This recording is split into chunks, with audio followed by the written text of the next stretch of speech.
shine, savor, and celebrate with Shelly. You know, we had Stacy in earlier, and she was teaching us how to make these really beautiful grazing boards, flower art with me. Now you're teaching us how to pair the perfect wine with the grazing boards. And I learned this morning, like, the wine glass does matter in comparison to the wine. So walk us through the best wines we'd pair with something like this. Okay, so thanks. I'm so glad to be here. Yeah, no, thanks for being here. This is so fun. I've worked with Stacy. We've done some fun special events for some of these wine programs that I've been doing.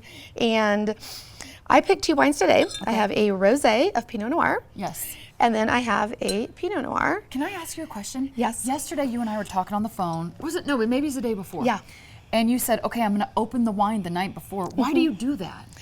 Well, it's interesting because once I figured out what she was doing for charcuterie, these wines I did not have to open the night before. Oh, okay. Because these are light body, low tannin, high acid wines, and so they don't need to breathe.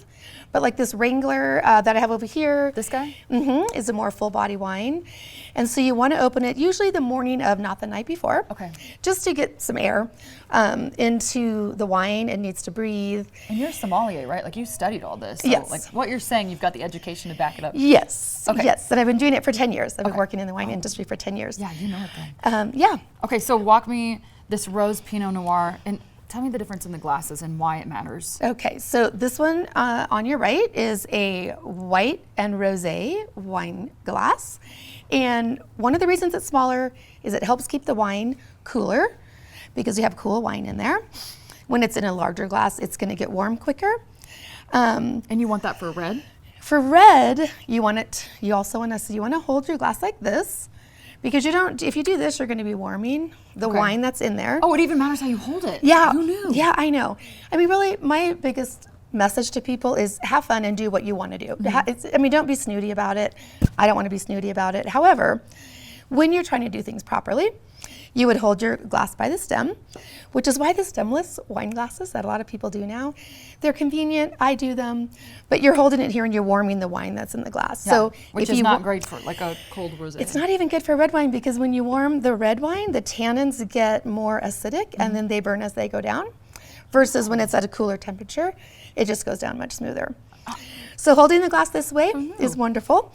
And if you have a full body red, you should open it in the morning. Okay. Yeah. Yep. Just to let it breathe. Okay. Yep. So, I mean, red goes with what on here? Well, why I chose these 2 wines is because they both will pair. Once Stacy let me know which ones, and she was funny because she's like, well, we're going to do Gouda, Havarti, salami, prosciutto.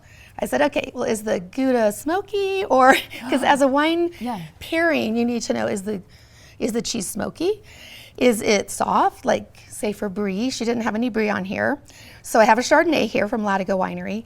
And if we had Brie, I would be having you taste that. Okay. But there's no Brie, right? So it's not gonna pair. So I picked these 2 wines because we have a very light charcuterie board today. It's salami and Havarti cheese with some olives. And so you want wines that are light body. You want the wines to match the texture and weight of the food you're eating. So do you want to try some rosé? Yeah. Okay. So this rosé. Not a lot. I don't actually drink in real life, but just a smidge. Okay. And I'm going to hold it properly because I'm a proper girl. Just do a little swirl. Okay. Yesterday I learned about legs because I was at Pizzeria Rustica. He taught me about legs on wine. Oh, really? Yeah. Okay. So now, which one of these do I eat with it? So I think what I would do with that is really need to pair the meat. Okay. So I'm going to take a rosé with a piece of meat is the very best pairing. Wait, how does this meat come apart? She showed me how to make this earlier, and okay. So I'm going to hold it properly.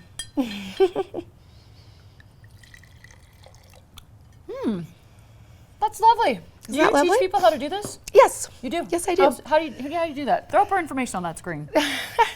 So I do private classes. I do consultations. If you want to just hire me and be like, hey, I need help. Here's my menu. I can do a consultation from afar. I can actually come to your home and do an event for you. You can have Stacy and Shelly come by. Yeah. Stacy will set up your meat board. That's and you right. come and teach about the wines. Okay. And then I can be there during that evening to just run the whole, pick the wines and stay and talk to the guests. And that's an ultimate. That's not girl dinner. That's fancy night. Yeah. Okay. Yeah. Yep. Shelly, thank you for being here with us. Good information there. I'll get all this up on our website, fox21news.com. For now, we're sending it to break. Stay with us. Cheers. Cheers.